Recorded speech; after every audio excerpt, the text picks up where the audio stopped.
संतप्त मानस शांत हों, जिनके गुणों के गान में वे वर्धमान महान जिन विचरे हमारे ध्यान।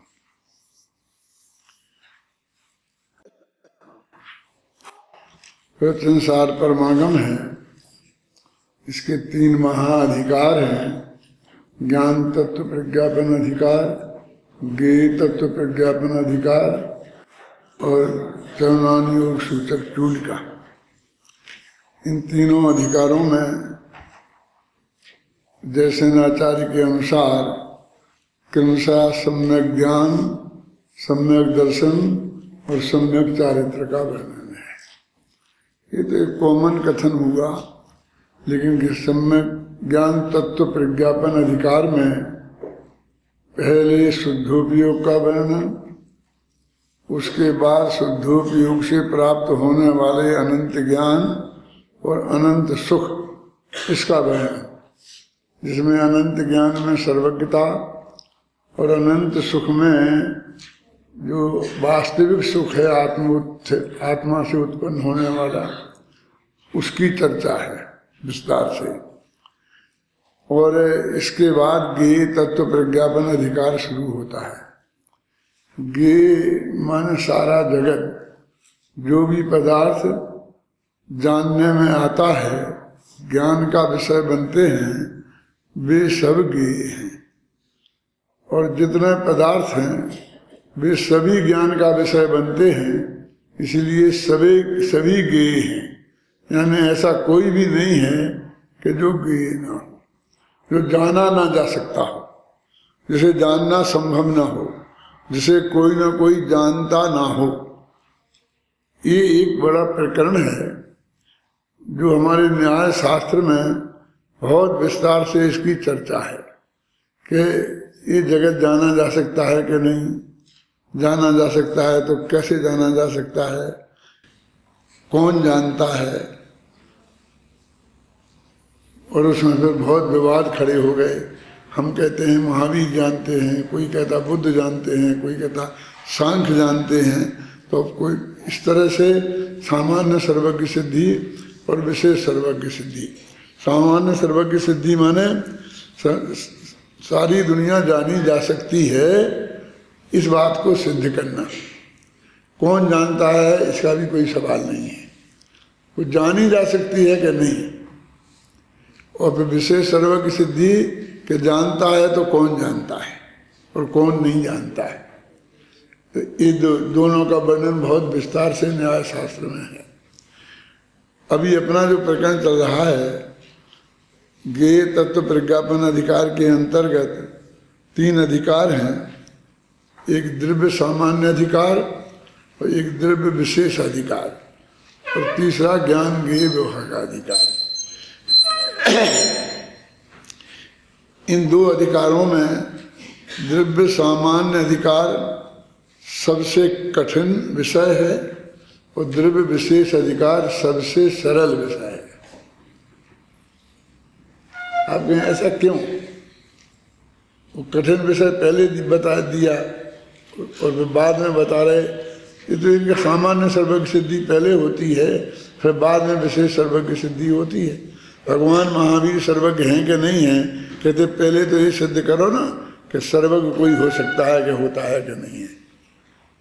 ये सिद्ध किए बिना, है ना, नहीं हम सिद्ध कर सकते। तो सामान्य स्वरूप सब कठिन क्यों है कि उसमें जो वस्तु का स्वभाव, उत्पाद व द्रव्य है और जो विशेषताएं हैं उसमें मूल स्वभाव एक वस्तु का नहीं, सारी वस्तुओं का जो चीज कॉमन है सब में, उसका वर्णन करना वो द्रव्य सामान्य अधिकार में है। और फिर उनके विशेष हर एक द्रव्य की चर्चा करना। तो हर एक द्रव्य की जो चर्चा है, द्रव्य 6 हैं, जीव, पुद्गल, धर्म, आकाश, काल। फिर जीव में क्या विशेषताएं हैं, पुद्गल में क्या है, धर्म में क्या है, अधर्म में क्या है, ये सब बातें बताना। ये हमारे लिए सरल क्यों हो गया? इसलिए सरल हो गया कि 6 डाला में है। द्रव्य संग्रह में है, यानी हम कई जगह उसे पढ़ के आए हैं। बालबोध पाठमालाओं में 6 द्रव्य का पाठ है ना। वहाँ द्रव्य के सामान्य स्वरूप तो नहीं बताया, इसलिए वो कठिन है। अब अपरिचित होता है बस वो कठिन, और परिचित हो गया वो सरल। कठिन और सरलता का विशेष अर्थ क्या है, यही तो है। तो वो कहते हैं कि अभी वही हम पढ़ के आए सब जगह, सब बच्चे को याद है, माताएं बहनों को पता है सब, तो वो जो भी कहेंगे वो सरल लगेगा। तो ये अपना प्रकरण चल रहा है। अभी इस पंचास्तिकाल में भी यही है, लेकिन ये प्रवचन सार के द्रव्य विशेष अधिकार की सबसे बड़ी विशेषता ये है कि इनने द्रव्यों के 6 भेद किए, 6 माने 6 प्रकार की, 6 नहीं है, द्रव्य तो अनंत हैं, लेकिन उनमें 6 प्रकार के हैं। तो उन्हें समझाने के लिए जीव और अजीब ऐसे भेद किए, माने एक तरफ रखा एक और दूसरी तरफ रखा बाकी के सब। तो जीव फिर अजीब, तो जीव के भेद बताए, अजीब के भेद बताए, फिर तो उसका बहुत लंबा विषय हो सकता है, वो इसमें नहीं है।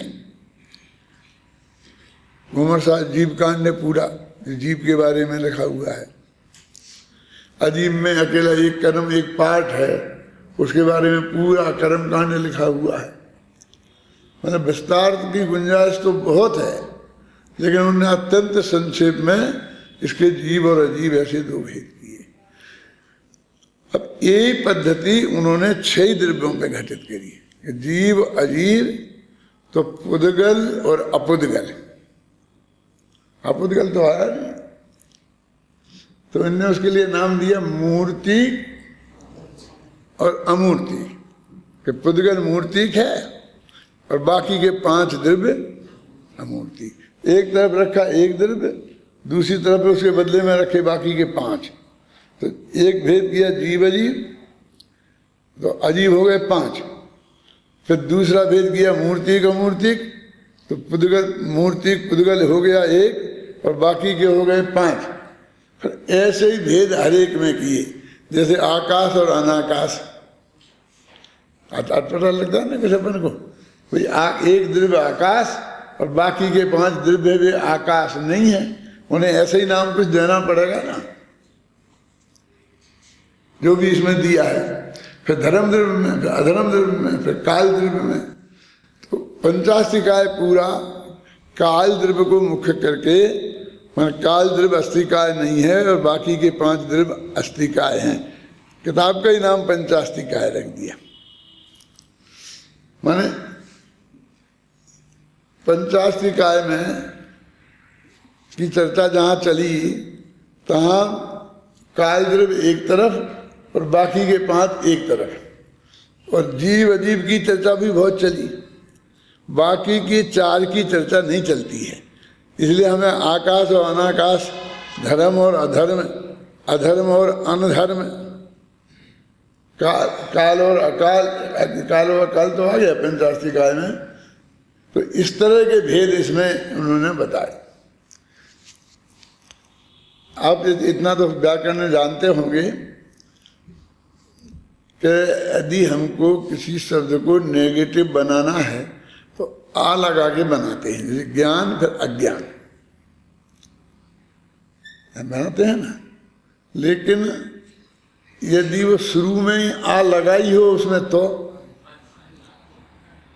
आकाश में आ ही लगा है, तो उसमें आकाश ऐसे कैसे लगा है?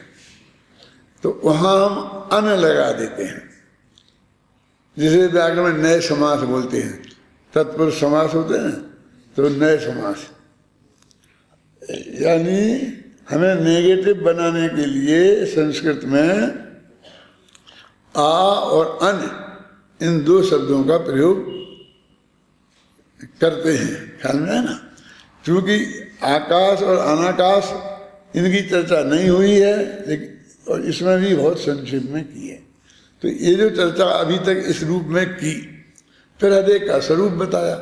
तो जीव आदि के पे ज़्यादा वजन यहाँ नहीं दिया, क्योंकि और बड़े बड़े ग्रंथ हैं, हम समय सार, भीमासार, जीवकांड वगैरह सब पढ़ते हैं, उनमें पढ़ेंगे और आगे बताएंगे भी।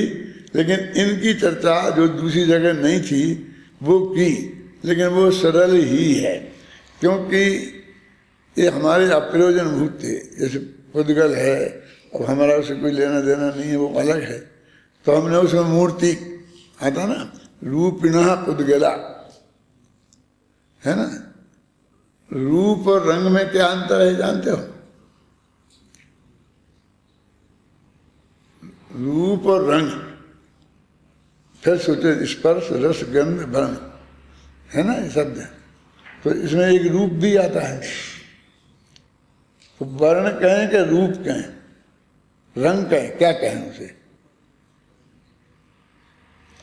तो अधिकांश लोग दोनों को एक अर्थ में ही प्रयोग कर देते हैं, लेकिन दोनों में अंतर है।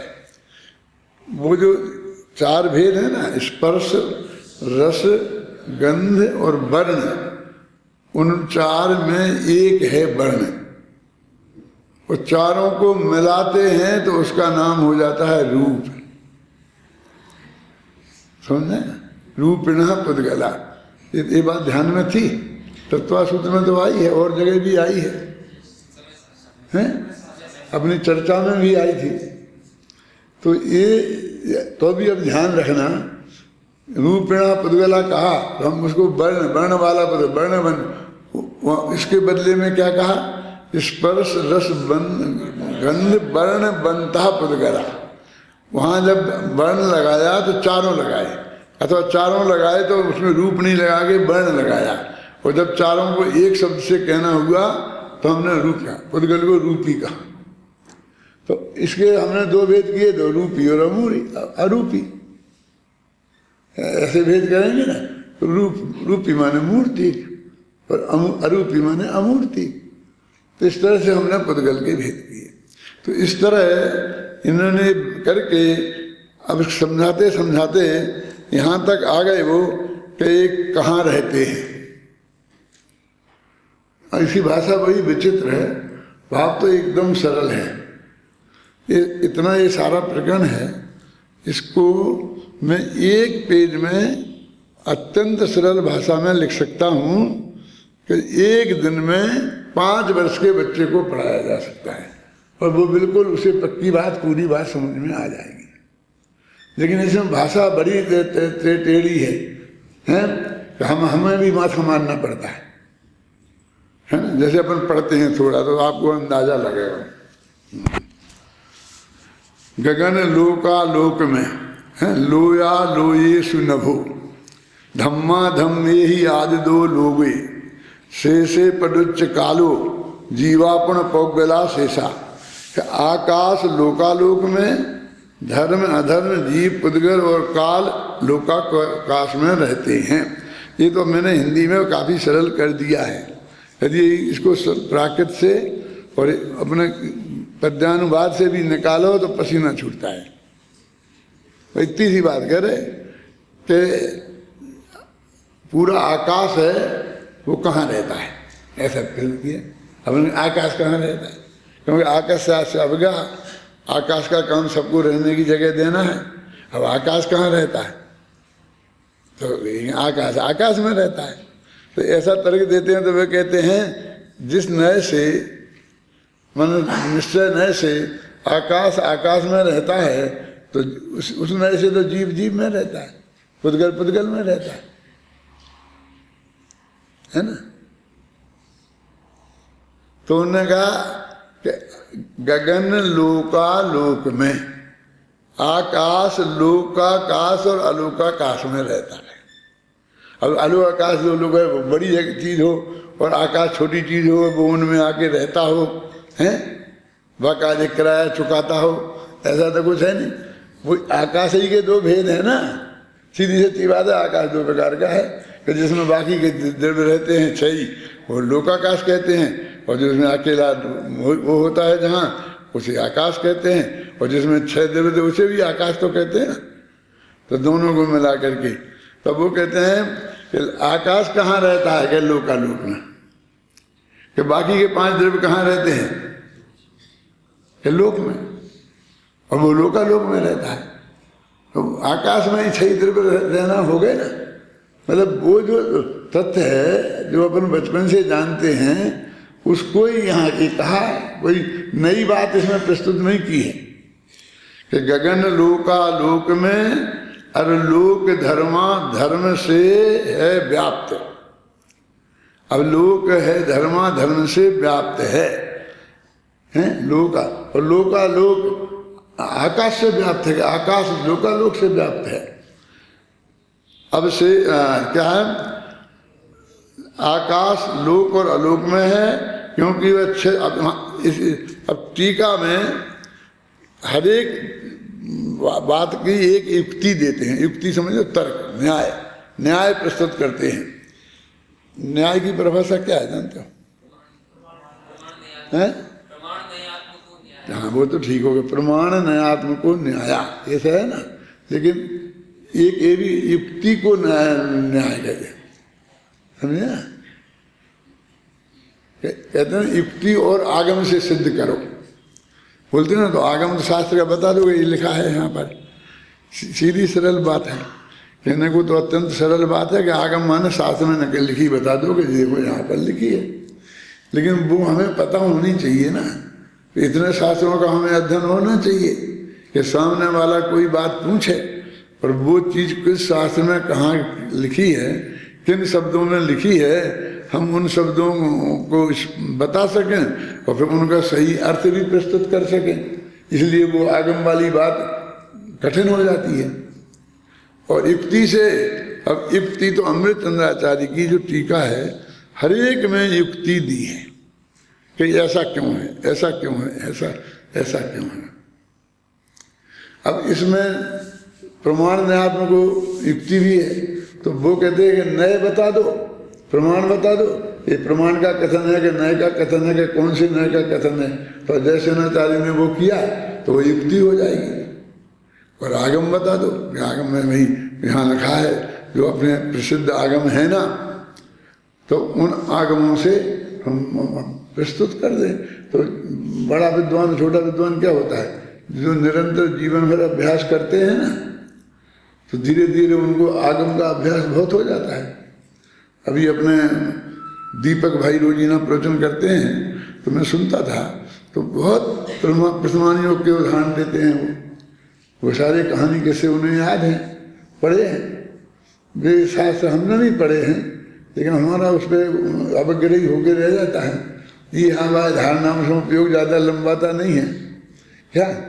हम उस टाइप के उदाहरण नहीं देते जो किसी सिद्धांत को सिद्ध करने के लिए जरूरी होते हैं, वे तो देते हैं, लेकिन उनका वो ज्ञान विस्तृत है तो वो उसको देते हैं निरंतर। अब वो हम 2 दिन में पढ़कर ऐसे करके नहीं हो सकते, 5 साल का कोर्स करके भी नहीं हो सकते। उसे तो आपको निरंतर प्रथमानियों के ग्रंथों का स्वाध्याय करो और उनको उसमें रस लो कहानियों में। अपना दिमाग तो उल्टा चलता है कि उस कहानियों में क्या अतार्किकता है, तार्किकता की कमी है। जैसे भी अब रक्षाबंधन वाली कहानी सुनाते हैं ना आप लोगों को, तो बताते हैं कि अकंपनाचार्य सर्वश्रेष्ठ आचार्य मुनि थे और विष्णु कुमार सबसे बड़े भ्रष्ट मुनि थे। अभी सबसे भ्रष्ट कहो तो समाज में जिंदा रहना मुश्किल हो जाए, क्योंकि रक्षाबंधन के दिन सारा समाज उन्हीं की पूजा करता है, क्योंकि उन्होंने बहुत महान काम किया, क्योंकि उनकी रक्षा की। क्या महान काम किया ना? क्यों? एक द्रव्य दूसरे द्रव्य की रक्षा कर ही नहीं सकता, उसमें प्रवेश कर ही नहीं सकता, जो काम कर ही नहीं सकता वो काम उन्होंने किया और उसके पीछे अपने 6वें 7वें गुणस्थान की शुद्ध दशा छोड़ दी। और उसके बाद में रस ले लेके सुनाते हैं कि उन्होंने ऐसा कहा, बड़ा शरीर बना लिया, छोटा बना लिया, छोटा के बामनिया बन के मांगा और बड़ा बड़ा बना के लेने लगे। तो सब धोखाधड़ी नहीं है, इसमें रसकार का ले रहे हो। समझ भर में झूठ बोल दिया, मुझे मैं खा जाता हूँ, और फिर लेके खुद खा गए और कह रहे भगवान को खिला दिया है। और वो कहाँ से आया था बन के, बाजार का था कि बिना बाजार का था? घर से बन के आया था, उसमें कितनी क्या कहाँ तक की शुद्धि थी हैं। ये सभी माताएं बहनें जो इतना शुद्धि का ध्यान रखती खाने पीने में, उनको उसमें कुछ नजर नहीं आता है। उनको ये लगना चाहिए कि बहुत बुरा हुआ, लेकिन मूर्ति तोड़ दी फोड़ दी बहुत अच्छा लगता है। तोड़ फोड़ अच्छी चीज है। अरे चाहे ऐसा पत्थर लेके हाथ से तोड़ी और चाहे फूंक के तोड़ी, चाहे मंत्र पढ़ के तोड़ी, तो तोड़ी है ना। अब काम अपराध हुआ है ना, दूसरे लोग नहीं कर सकते जैसे उनने कर दिया, इसलिए वे महान हो गए। इसलिए वो अपनी कहानियों में ज्यादा वैसा टाइप का रस अपना पकता नहीं है। वो मैं अच्छा नहीं है ये नहीं कह रहा हूँ, मुझे भी बहुत आनंद आता था, मैं बहुत ध्यान से सुनता था, समझे ना बराबर। मेरे कहने का मतलब यह है कि जो चीजें हैं सब शास्त्रों में सब चीज हैं, और जिसका आप अभ्यास करोगे वो चीज आपको उपयोग में भी उपस्थित रहेंगी। क्या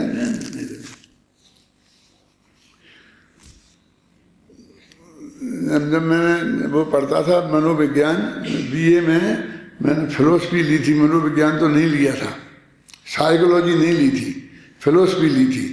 लेकिन उसमें एक पेपर साइकोलॉजी का था, उसमें 10 चैप्टर थे शांति जी, उसमें लर्निंग मतलब सीखना, याद रखना, और ऐसे ऐसे चैप्टर थे अलग अलग, ध्यान करना, ये करना, इस करके। तो उसमें जो मेमोरी का चैप्टर था, माने याद रखने का, तो उसमें लिखा था याद रखने का सबसे बढ़िया उत्तम उपाय क्या है। पहला प्रश्न लिखा था, तो उसमें लिखा था भूलना। क्या तुमने सुन, याद रखने का सबसे अच्छा उपाय क्या है, तो सबसे पहला उपाय लिखा था भूलना।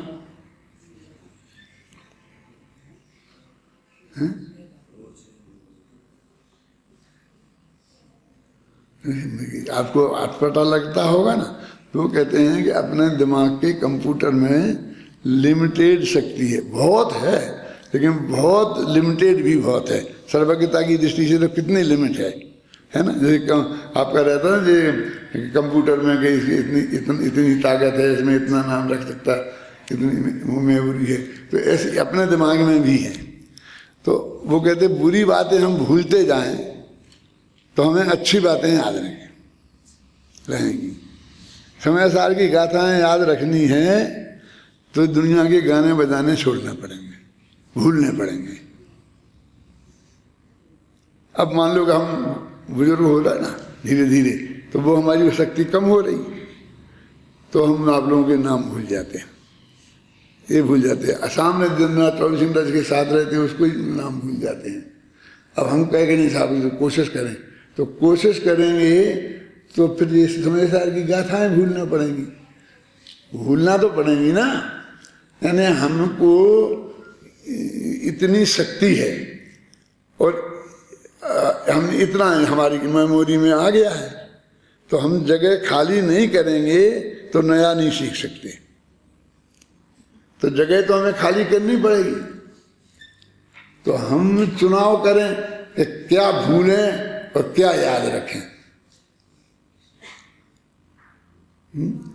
और यदि अपन नहीं करेंगे तो क्या होगा। आपके फोन में जो भी मेमोरी होती है, और यदि आप उसको वो नहीं करें, हटा देते हैं ना, क्या बोलते हैं जो भी, तो नहीं करें तो क्या होगा।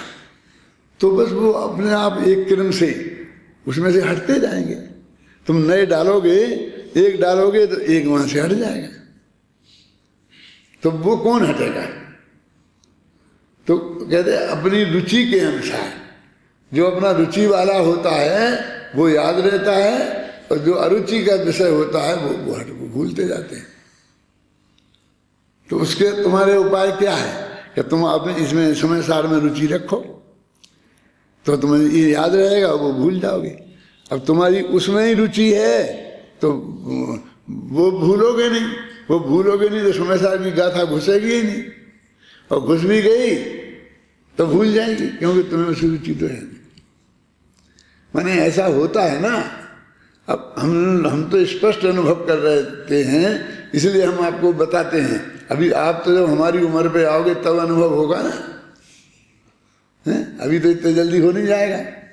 यानी वो एक व्यवस्था प्रकृति में भी है कि आप यदि ये नहीं कहोगे कि क्या बोलना, तो वो कर लेगी निर्णय, और वो निर्णय कर लेगी माने जो आपकी अरुचि का विषय होगी उसे भुला देगी, माने वो भी आपके हित में करेगी निर्णय, आपके अहित में निर्णय करने वाली नहीं है।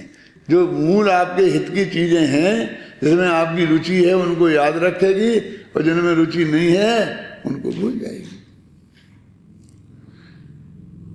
तो ऐसे अपने स्वाध्याय करते हैं, कोई भी पुराण पढ़ते हैं, कुछ भी पढ़ें, तो उसमें सब तरह की बातें हैं। हमको एक तरह की याद रहती है, तुमको दूसरी तरह की याद रहती है। उसी में से, उसी में भी बहुत बातें ऐसी हैं ना कि जिनको छोड़ दो, जिनको रख लो, हैं, तो वो प्रकृति की एक व्यवस्था है। तो अपन पढ़ रहे थे, पहले से शांति से पढ़ ही लेते हैं। ये तो पढ़ चुके हैं। वैसे मुझे बताया गया है अपन को यहाँ से पढ़ना है, यद्यपि आचार्य जयसेन है ना, ये पेज नंबर 285 पर है। लेकिन मैंने आपको तो पहली गाथा से ही बताया ना कि क्या विषय है, क्या अपन चल रहे हैं, वहाँ आ गए हैं। तो इस गाथा की अमृतचंद की टीका भी पढ़ लें, इसलिए मैं पढ़ रहा हूँ। धर्म और अधर्म द्रव्य लोक में सर्वत्र हैं, क्योंकि उनके निमित्त से जिनकी गति और स्थिति होती है, ऐसे जीव और पुद्गलों की गति और स्थिति लोक के बाहर नहीं होती है और न लोक के एक प्रदेश में होती है। ये ऊपर की एक लाइन छूट गई। आकाश लोक और अलोक में है, क्योंकि वह 6 द्रव्यों के समवाय और असमवाय के बिना विभाग के रहता है। क्या कहते हैं? आकाश लोक अलोक में है। क्या कहते हैं कि लोक और अलोक की परिभाषा क्या है कि जहाँ 6 द्रव्य रहे वो लोक और 6 द्रव्य नहीं रहे वो अलोक। तो कहते हैं वो आकाश नाम का जो पदार्थ है वो ऐसा भेद नहीं करता, चाहे वहाँ 6 द्रव्य रहते हों चाहे नहीं रहते हों, वो दोनों को एक ही में उसका अवस्थान है। ठीक है, उन दोनों के भेद बिना। कहते भेद नहीं किया आकाश का, कहाँ रहता है कि आकाश में, बस खत्म। लोकाकाश में और अलोकाकाश में माने जिसे हम 2 भागों में विभाजित करते हैं, उसमें पूरा आकाश रहता है। माने अभी कहेंगे कि आकाश अखंड है, लोकाकाश और अलोकाकाश एक ही है शुद्ध निश्चय से। और फिर कहेंगे भेद है कि जिसमें 6 द्रव्य रहें और जिसमें वो लोक और नहीं है तो ले। षड्द्रव्यानि विलोक्यन्ते सालोका, ऐसा आता ना।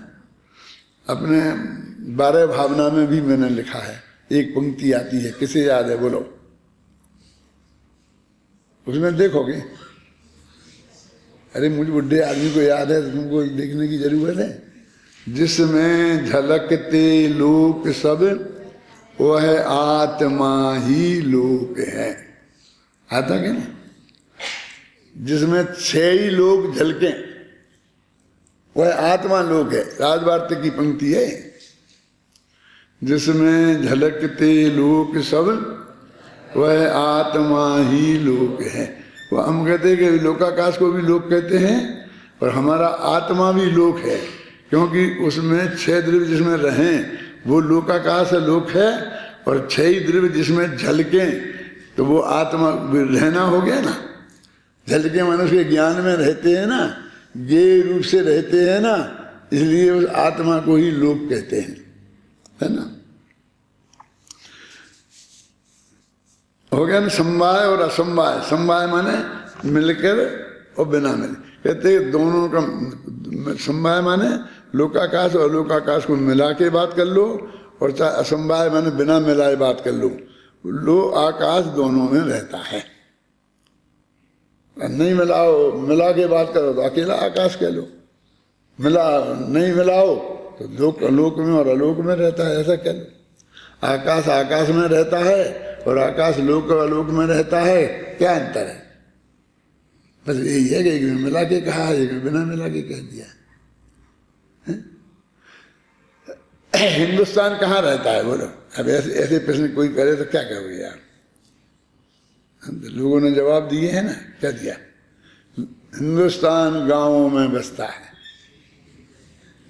आता था ना, गांधी जी जैसे लोग बोलते थे ना, गांव में रहता है। मैंने जो शहर के लोगों को तुम देख रहे हो ना, एकदम टॉप, ये हिंदुस्तान नहीं है।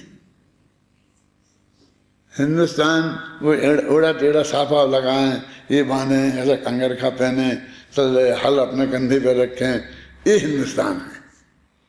बड़े बड़े अखबारों में उन्हीं के फोटो छपते हैं। ये हिंदुस्तान है। अमेरिका के लोग हिंदुस्तान देखने आते हैं तो ये टिप टॉप हिंदुस्तान देखने नहीं आते, इससे ज्यादा टिप टॉप तो उनके ही यहाँ है। समझे ना? अमेरिका में कुछ दम नहीं है देखने में। हर गांव एक सा, एक से मकान, एक सी सड़कें, एक सी सब, पता ही नहीं लगता है।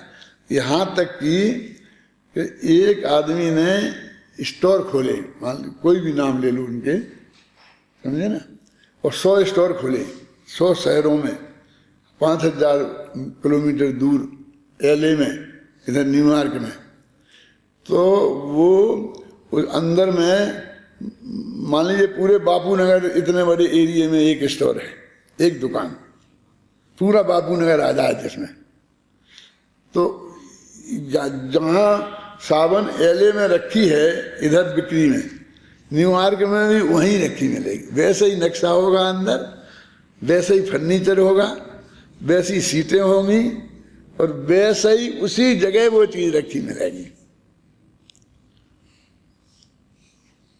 क्या आप ढूंढना भी, आपको माथापच्ची करने की जरूरत नहीं है। आप परिचय हो गए उससे, स्टोर से, तो आप घुसिए, सीधे दक्षिण दिशा में चले जाइए, उधर इधर पीछे को जाइए, तो वहाँ मेडिकल की दुकान मिलेगी और वहाँ पर दवाइयाँ रखी होंगी। और आपको क्या चाहिए कि फला दवाई चाहिए, मतलब समझ लीजिएगा हमें ब्रश चाहिए, टूथपेस्ट चाहिए, जो भी नाम में आती नहीं, मुझे ज़्यादा सोचना पड़ता है, कहते हैं क्या है, कोलगेट चाहिए, तो कोलगेट वहीं रखा मिलेगा जहाँ LA में रखा होगा। उसकी पोजीशन वैसी की वैसी होगी। अब आप कहोगे ये तो बहुत बड़ी मैनेजमेंट व्यवस्था है, उसमें कितना श्रम बच जाता है, कितना कम आदमी लगते हैं, फटाफट वो वहाँ से ला करके आपको 1 मिनट में दे देगा। उनको सब याद रहता है कि कहाँ रखा है, फटाकर।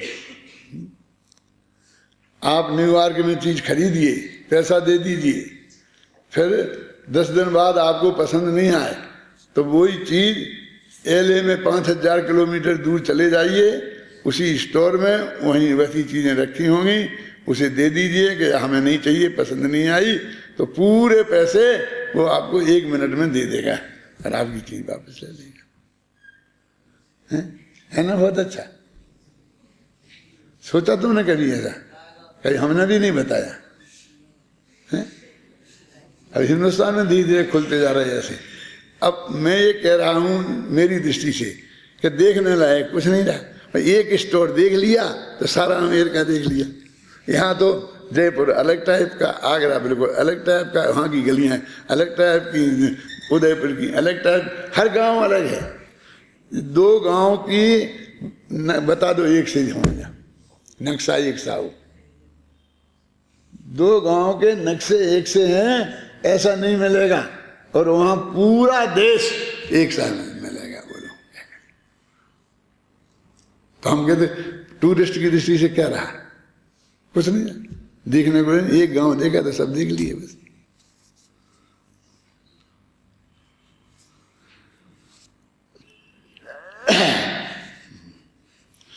धर्म और अधर्म द्रव्य लोक में सर्वत्र हैं। अब क्या अपन जानते हैं ना, लोग कितर्स में क्या है सूत्र है ना, वो धर्मा धर्मयो, हाँ सक में है।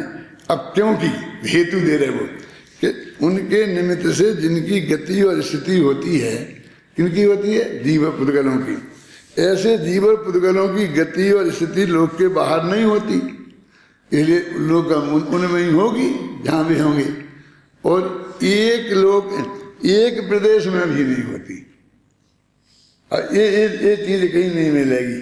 क्या कहें कि एक प्रदेश में नहीं होती है, क्या कह रहे हैं शांति जी? क्योंकि एक प्रदेश में हिलने की गुंजाइश ही नहीं है ना, वो कहाँ से कहाँ जाए। एक आता ना, अभी आएगा कि पुद्गल का एक परमाणु अत्यंत मंद गति से आकाश के एक प्रदेश से उसके नियरेस्ट दूसरे प्रदेश में जाए, उसमें जितना समय लगे उसे एक समय कहते हैं।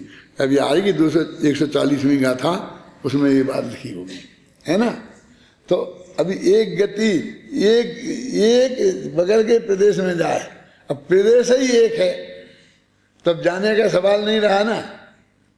तो इसलिए कहते हैं गति और स्थिति वाले जो द्रव्य हैं वो लोक के बाहर भी नहीं रहते हैं और एक प्रदेश में भी नहीं रहते हैं, क्योंकि उनका वो जो स्वभाव है ना, गमन करना और गमन पूर्वक स्थिर होना, वो नहीं बनेगा। ये तर्क दिया है उन्होंने। अब शांति से आप पढ़ोगे तो सब समझ में आएगा। ऐसे अचानक नहीं क्या कह रहे हैं, हम जानते तो हम सब ही हैं, पर इसमें ये नई बात क्या कह रहे हैं। अच्छा, सर्वत्र होती है, काल ही लोक में है, क्योंकि जीव और पुद्गलों के परिणामों के द्वारा काल की समयादि पर्यायें व्यक्त होती हैं। अभी देखो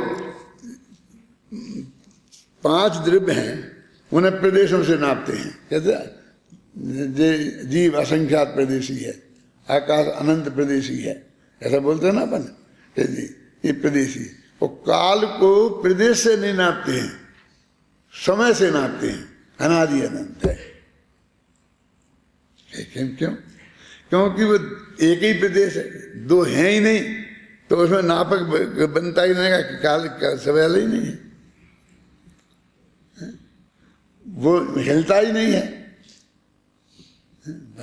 तो कहते काल को समय से नापा जाता है। तो वो आ गया ना उसमें, आकाश के जितने एरिए को एक पुद्गल का परमाणु घेरे उसे प्रदेश कहते हैं, और फिर एक प्रदेश से वही परमाणु दूसरे प्रदेश में चला जाए तो उसे समय कहते हैं। सही बोला मैंने?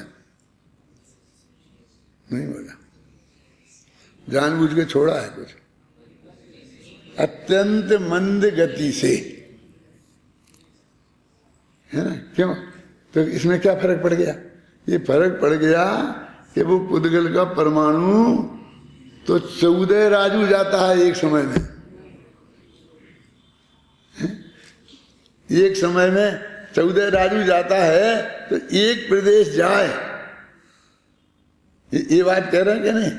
तो वो मंद गति, वो तेज गति तो उसकी इतनी तेज है, जीव से दुगनी तेज है। क्यों?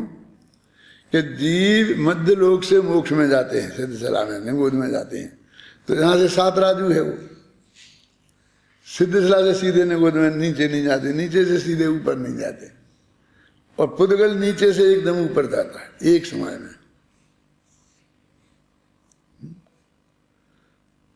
बहुत बातें इसमें बारीक बारीक बातें होती हैं कि 100 देसी पान रखे अपन ने।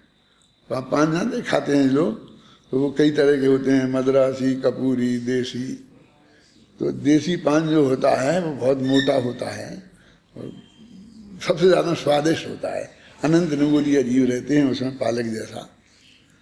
तो वो 100 देसी पान रखे, बहुत मुलायम होता है। उसमें आपने बहुत तेजी से लेके एक सुगा ऐसा मारा, तो एक साथ वो 100 के 100 पान छिद गए, और सुगा नीचे निकल के जिस पे वो रखा था ना पट्टा, उसमें घुस गया। एक समय में घुस गया ना। 100 जो पान है वो एक ही समय में छेद हो गया ना। क्यों? एक चोट में तो हो गया। कि तुम्हें समय का पता नहीं है। जब वो पहले ऊपर वाले पान में था उसकी नोक, तब नीचे वाले पान में नहीं थी। जब नीचे वाले में थी तब ऊपर वाले में नहीं थी।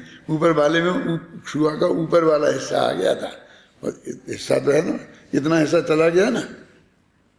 तो एक समय में नहीं है, वो सब अलग अलग समय में छिदे हैं। 10 पापड़ रख लिए सेक के, और फिर ऐसा जोर से चोट मारो तो एक साथ सब चूर चूर हो जाएंगे ना। तो कहते हम उस समय को नहीं पहचानते, इसलिए ऐसी बातें करते हैं। उसमें भी वे कृम से ही टूटते हैं, उनको चोट भी कृम से ही लगती है। जब वो चोट यहां लगी तब नीचे वाले पापड़ में नहीं लगी थी, जब तक नीचे वाले में लगी तब ऊपर में नहीं लगी थी। ऐसे ही 14 राजू, एक पुद्गल का परमाणु गया, तो वो पुद्गल उसी समय नरक में था और उसी समय देव में गति में था, स्वर्ग में था। समझ में आया नहीं है? क्षेत्र की अपेक्षा मध्य लोक है। 3 लोक में था ना एक समय में, तो अधोलोक में भी था, मध्य लोक में भी था और ऊर्ध्वलोक में भी था, एक ही समय में। अब समय के भी इतने हिस्से हो गए। अविभागी कहते समय किसे कहते हैं जिसके दूसरे हिस्से ना हो, परमाणु किसी में दूसरा हिस्सा ना हो, तो इसे अविभागी प्रतिच्छेद बोलते हैं। कि विभाग तो नहीं हो सकता, फिर भी भाग है, विभाग है।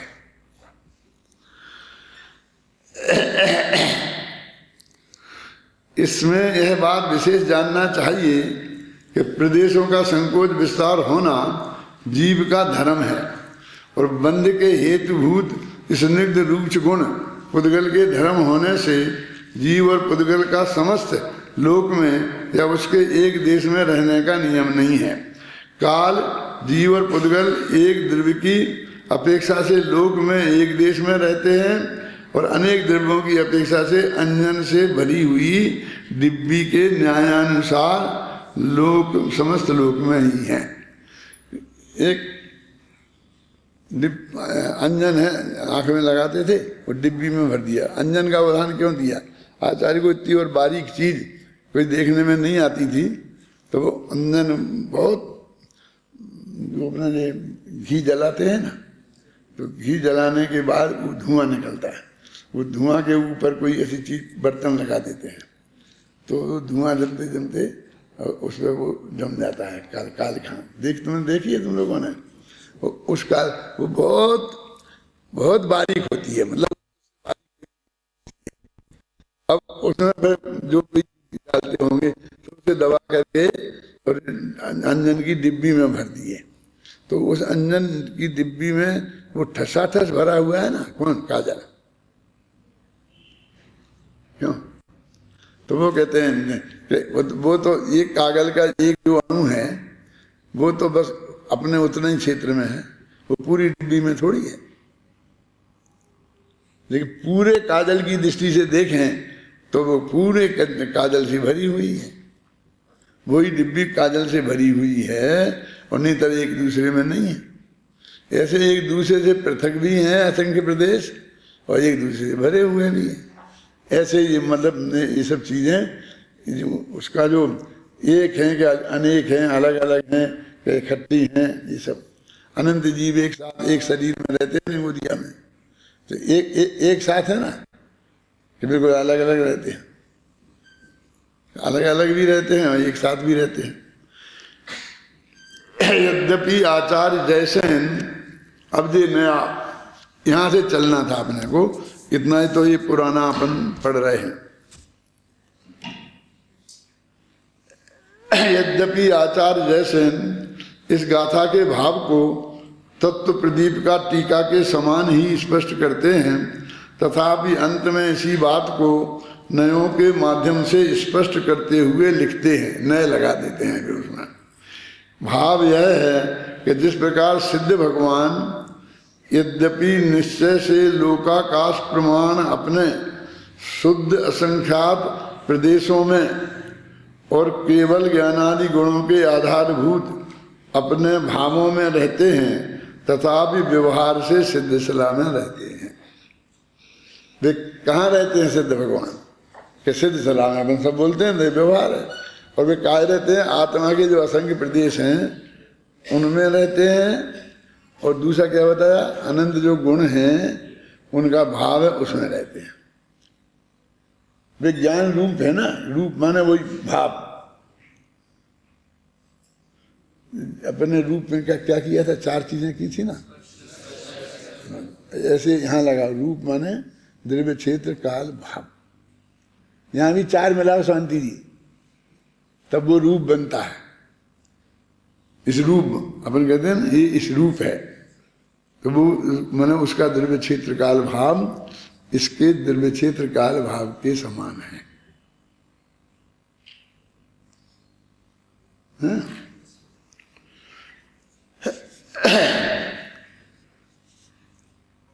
हमको याद है सर्वासिद्धि पढ़ते थे तो उसमें वो गुरु जी कहते थे कि भाई आकाश कहाँ रहता है? स्वात्मनि, अपने में रहता है। तो उस वक्त उदाहरण दे के हमें समझाते थे वो कि अपन यहाँ से गए, धर्मशाला में ठहरे। उस वक्त होटल मोटल तो थे ही नहीं, थे तो अपन तो जानते भी नहीं थे, कोई ठहरने की किसी की हैसियत भी नहीं थी। तो धर्मशाला में ठहरे, तो धर्मशाला में चोरी होने का बहुत डर रहता था, इसलिए सारे रुपया पैसा माल अपनी जेब में रख ली, कमरे में बांध लिए, और वहाँ एक थैला मैला जो थोड़ा सा रहता था ना, वो कमरे में छोड़ के आए। दिन भर तो बाजार में रहना है, धंधा पानी करना है, खरीद बिक्री जो भी करनी है। तो तुम कहाँ ठहरे? कहाँ रहते हो? तो धर्मशाला में।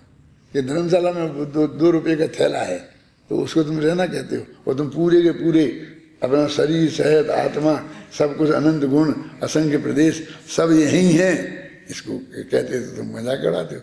स्वात्मनि के तुम कहाँ रह रहे हैं? अपने में ठहरे। यदि वो जवाब देगा कि अपने में ठहरे हैं, तो उसे पागल कहेंगे, और कहें धर्मशाला में ठहरे हैं तो सही है बोलो। और धर्मशाला में ठहरने की बात कितनी औपचारिक है, और अपने में ठहरने की बात कितनी सही है? ऐसा देखें कि स्वात्मनि निश्चय न से प्रत्येक द्रव्य अपने में ठहरता है, दूसरे में कहीं रुकता ही नहीं है, कहीं रहता ही नहीं है।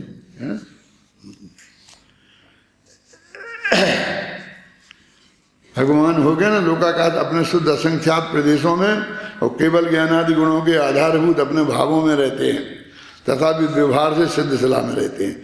उसी प्रकार सभी पदार्थ यद्यपि निश्चय से अपने अपने स्वरूप में रहते हैं, तथापि व्यवहार से लोकाकाश में रहते हैं। मान सब जीव अपने अपने स्वरूप में रहते हैं और व्यवहार से लोकाकाश में रहते हैं। जीव अनंत हैं और पुद्गल उनसे भी अनंत गुणे हैं, फिर भी एक दीपक के प्रकाश में अनेक दीपकों के प्रकाश के समान विशिष्ट अवगाहन शक्ति के कारण असंख्यात प्रदेशी एक लोक में भी इन सभी का एक साथ रहना विरोध को प्राप्त नहीं होता। ये जो उदाहरण बोलते हैं ना, उदाहरण, दृष्टांत, उदाहरण, न्याय में सब आते, परिभाषाएं पढ़ते होंगे आप। तो अब अभी तो अपन क्या समझते हैं कि वो पंडित जी दृष्टांत देते हैं, क्या एक किस्सा सुना दिया तो दृष्टांत हो गया, क्यों? उदाहरण हो गया वो। अमितचंद ने तो एक भी उदाहरण, एक किस्सा नहीं सुनाया कहीं किसी का, बिल्कुल भी। और ये सब दृष्टांत भरे पड़े। दृष्टांत जो उनने न्याय शास्त्र में दृष्टांत की परिभाषा बताई है, उदाहरण की, वो तो ये है, इसे दृष्टांत बोलते हैं। तुमने कोई एक किस्सा सुना दिया, वो भी घटना चाहिए, तो तुम्हारा वो कहीं घटता ही नहीं है। तो हमने नकली कहानी बनाई रिक्शे वाले की, लेकिन फिर उसमें एक एक अंग घटाते हुए गए ना अंत तक। घटाना तो चाहिए, बस ये तो कहानी सुना देते। वो घटी कि नहीं घटी, कभी कभी उल्टी घटती है, कभी कभी वो कहानी उल्टी घटित होती है।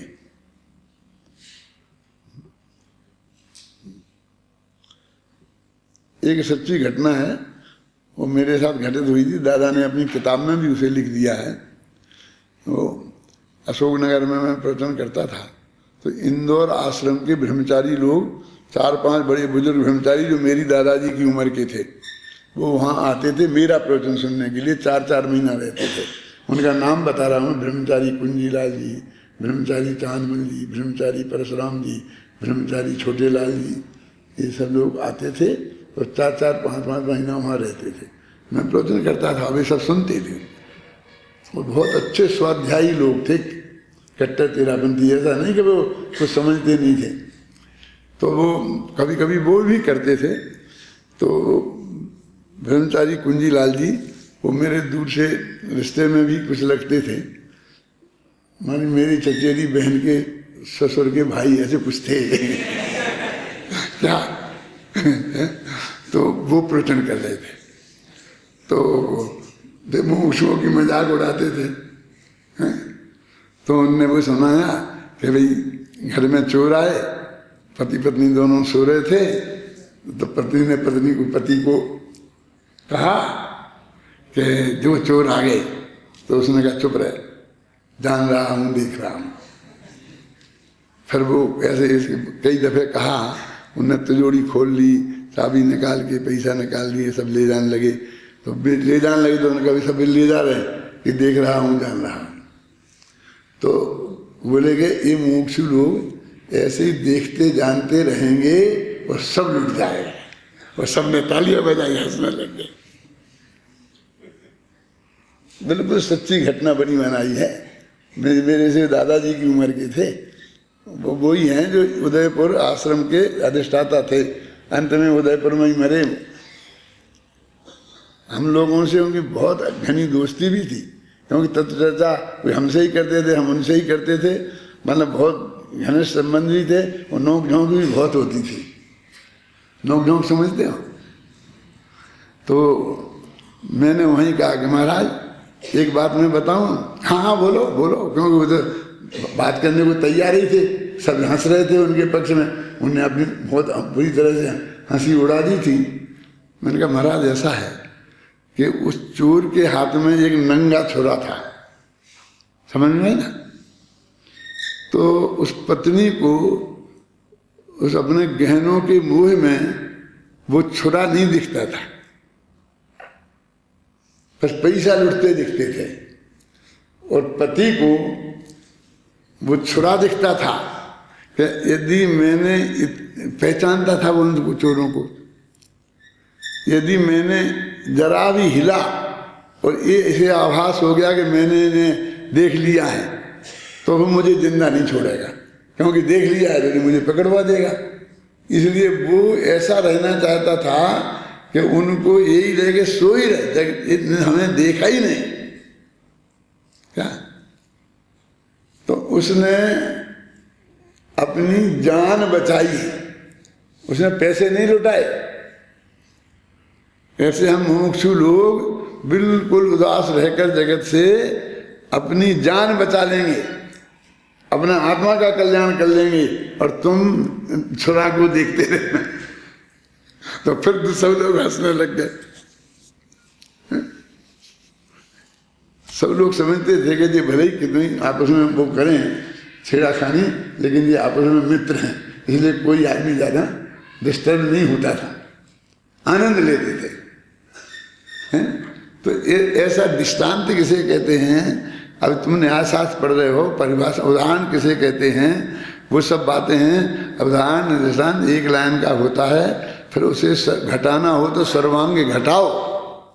फिर घटाने में भले ही वो चाहे वो पूरा 1 घंटा लग जाए रिक्शे वाले जैसा, कि फिर ऐसा हो गया, फिर ऐसा हो गया, फिर ऐसा हुआ, तो उसके एक एक बात पे उसका एक एक अंग को घटित करते चले जाए हम। और हम अकेले पूरा ऐसे किस्सा, हमें तो जो किस्सा याद आ गया और वही सुना दिया, वही हमारे लिए उदाहरण हो गया। ये तुम पंडित, नए नए पंडित जाते हैं तो ऐसी पर्चा तैयार करके ले जाते हैं, रख लेते हैं। तुम्हें पर्चा में क्या लिखा रहता है? बुढ़ी अम्मा का किस्सा सुनाना। बोले उनको ऐसी चीजें नोट होती। अरे कोई सिद्धांत नोट करो, कि एक द्रव्य दूसरे द्रव्य का कर्ता नहीं है, ये समझाना है। और फिर बताओ भले ही हम कि इस बात को हम समर्थ ज्ञान चारित्र को समझाना है, हम रिक्शे वाले उदाहरण से समझाएंगे। ऐसा नोट करो तो वो भी चलेगा। लेकिन तुमको तो किस्सा याद आ गया, तो वो किस्सा जाके कहाँ पड़ रहा है? कभी कभी उल्टा पड़ता है। ये आदमी आधे पागल होते हैं, आधे से ज्यादा आदमी आधे पागल होते हैं। अब आप कहो घबराना नहीं, मैं बताऊंगा तो अब भी आपको पता चल जाएगा, विश्वास हो जाएगा। कैसे होते हैं कि भाई अपना तबीयत पूछने गए तो भाई क्या है कि तबीयत बहुत खराब है, डॉक्टर कहते कैंसर होगा। हाँ अरे साहब कैंसर बहुत बुरी चीज़ है, हमारी अम्मा जी को हो गई थी, फिर भी मर ही गई, फिर भी बची ही नहीं, और क्या हो गया था।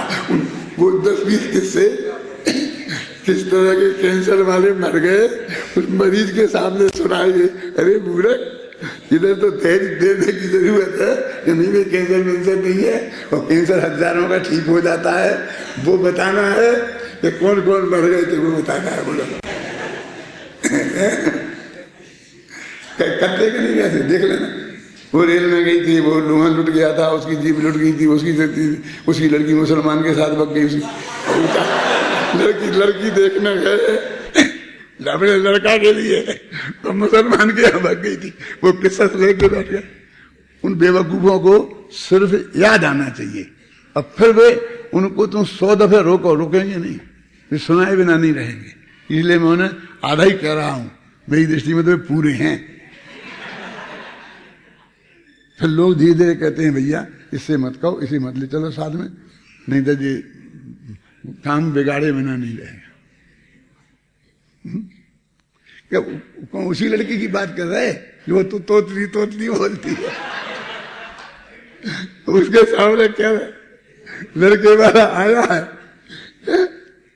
कौन सी लड़की की बात है? ऐसी बात है। आप समझ गए ना जो मैं किन्हें पागल कह रहा हूं। और ऐसे लोग आपको इस जगत में दिखाई देंगे कदम कदम पर, यानी उन्हें उदाहरण देना नहीं आता। इतनी सी बात नहीं आती उन्हें विवेक से कि कहाँ क्या बात कहना चाहिए, क्या नहीं कहना चाहिए। है? इतना विवेक तो हमें लौकिक दृष्टि से होना ही चाहिए ना, कि वो हमें लेके गया है 4 आदमियों को कि हम उसका काम बनाएं हैं, और हम जाके वहां ऐसी ऐसी बातें करें जिनसे काम बिगड़ जाए। हैं? क्या ये हमारे एक कहने से काम बनेगा या बिगड़ेगा? कि साहब हमने वो हमारे यहाँ वो पंडित जी आ रहे हैं 8 दिन के लिए प्रवचन करने के लिए, वही ना जिन्हें बहुत गुस्सा आता है, जिन्हें बहुत गुस्सा आता है, और बीच में ही प्रवचन में ऐसा कर देते हैं, ऐसा कर देते हैं। सुना है उल्टा सीधा क्या करके। उन्हें कुछ याद आना चाहिए, बस उन्हें अपना किस्सा सुनाना है। और इतना जोरदार सुनास लगती है कि वो उन्हें पच नहीं सकता। तुम कितनी कीमत पे लोग उनको डंडा मार के निकालो तो बाहर जा जाके खड़े खड़े चिल्ला के सुनाएगा। वो नहीं पच सकती। क्यों? जो उसके पेट में वो नहीं पचता है। बस याद आना चाहिए, है ना? तो है ना, तो हम ऐसे पागल नहीं हों, इसके लिए बता रहा हूं मैं। किसी का नाम तो मैंने लिया नहीं, लेकिन ऐसे बहुत से लोग होते हैं कि उदाहरण किसे कहते हैं? जो सिद्धांत को सिद्ध करे वो उदाहरण है ना। जो समझाने में सहयोग करे वो उदाहरण है ना। जो सिद्धांत हमें एक द्रव्य दूसरे द्रव्य का करता है कि नहीं, ये समझाना है। वास्तव में ये नहीं समझाना है, हमें ये समझाना है कि करता नहीं है। भाषा हम ऐसी बोलते हैं कि करता है कि नहीं, ये समझाना है, क्योंकि हम कॉमन दिखें। हम कॉमन है नहीं, हमें कॉमन होना नहीं है। समझे ना? तुम लोग बात बात प्रतियोगिता करते हो ना, मैंने पहले ये बंद कर दी थी। क्यों कर दी थी? कि साहब ऐसा विषय रख देते थे कि जैन धर्म पढ़ने से लाभ है कि नहीं, और तो पक्ष रख दिया, विपक्ष रख दिया, और फिर दो ही जने बोलते थे, तो वो अपना बुद्धि लगा लगा करके इसमें ये नुकसान है, इतने नुकसान बता देता था कि वो हमारा विद्यार्थी बीच में छोड़ के भाग जाए।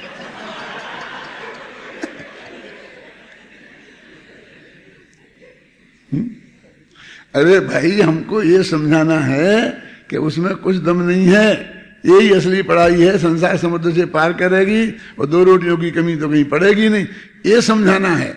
हमने वो सर्क तर्क बताए कि वो डॉक्टर जंगल में करेगा तो क्या देखेगा, इंजीनियर जंगल में रहेगा, कितने कितने उदाहरण हमने बना बना के आपको दिए हैं कि आप ये समझाओ क्या कि ये ही सर्वश्रेष्ठ अध्ययन है। आपका ये काम है, हमको रिसर्च नहीं करवानी है तुमसे।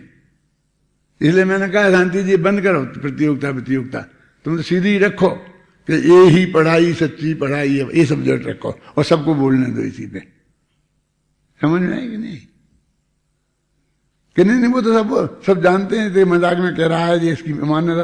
हमें मजाक में भी नहीं कहलवाना। हम अपने माँ बहन को गाली मजाक में भी बर्दाश्त नहीं करेंगे। कोई मजाक में भी हमारी माँ बहन को गाली देवे, ये हम बर्दाश्त नहीं करेंगे। समझ में आई ना? हमको वही तर्क सामने लाना है, वही युक्तियां सामने लाना है, वही उदाहरण सामने लाना है। ख्याल में आई तुम्हारी कि नहीं? ये सब आपकी भाषण कला की चीजें हैं।